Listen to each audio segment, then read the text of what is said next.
Alors, nous allons parler maintenant de déterminant possessif, ok? Déterminant possessif.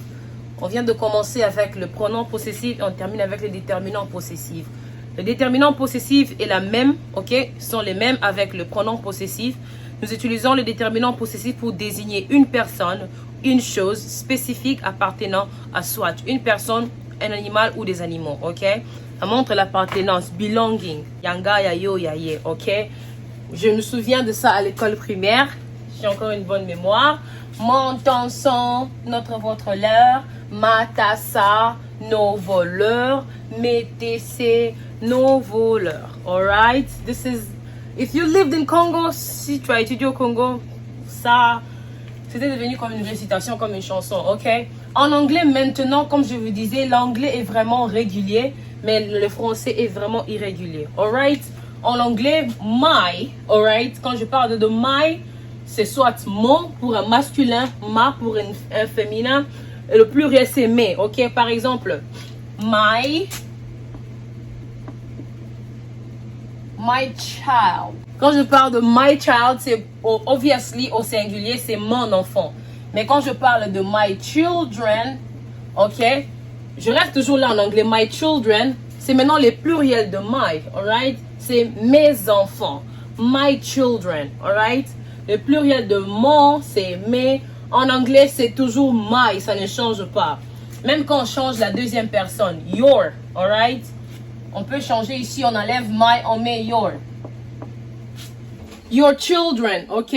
Tes enfants, your children, alright? Si on enlève dren, ça devient your child, c'est mon enfant ou ton enfant, alright? Ton enfant.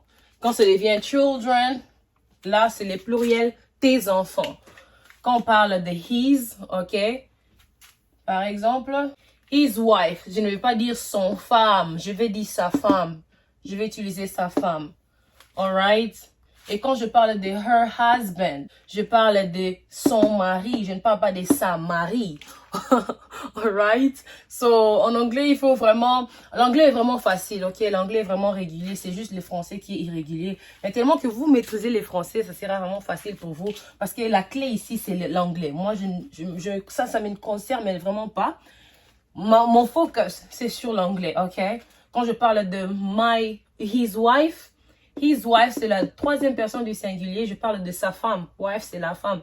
Quand je parle de son mari, her husband, je vais dire son mari. Je ne vais pas dire sa femme. OK? This is the difference. His wife, her husband. Alright? Parce que nous avons son, nous avons ça. OK? Remember, ours, c'est les déterminants possessifs, mais ours, c'est les pronoms possessifs. Je peux dire our house. OK? Mais je ne peux pas dire ours house, ok? Je ne peux pas dire les notre maison. Non, c'est notre maison, alright? Our house, ce n'est pas ours house. Please make sure you know the difference. Alright, quand je parle de our house, c'est notre maison ou bien nos maisons, ok? Quand je parle de nos maisons, je vais ajouter S ici, alright? Le nom du pluriel, our houses, alright? Mais quand c'est le singulier, c'est our house. OK? Quand je parle de pluriel, c'est our houses, nos maisons. Quand on parle de your, remember, on a your du singulier, your du pluriel. Votre, OK? Your houses and your house. OK? Quand on parle de your houses, OK, ce sont vos maisons au pluriel. Quand on parle de your house, c'est ta maison au singulier. Alright? Your house, c'est ta maison. Your houses, c'est le pluriel à cause du S qui est à la fin. À chaque fois que vous voulez utiliser un pronom, ok, devant un nom, vous devez regarder est-ce que le nom a un S à la fin, c'est au pluriel ou c'est au singulier.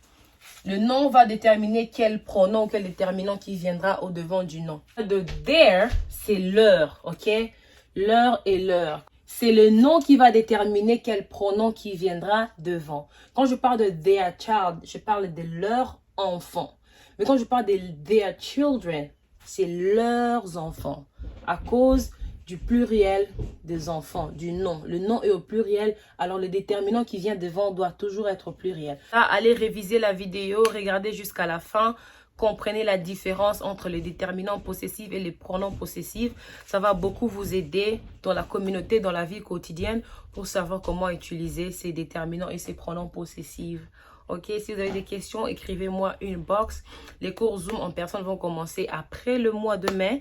Je me prépare pour ça parce que c'est un grand travail. Déjà, le Zoom, c'est un grand travail. Et sur place, je ne sais pas comment ça sera, mais Dieu est avec nous parce que c'est vraiment quelque chose que Dieu veut que nous faisions, moi et mon mari. Alors que le Seigneur vous bénisse. À la prochaine.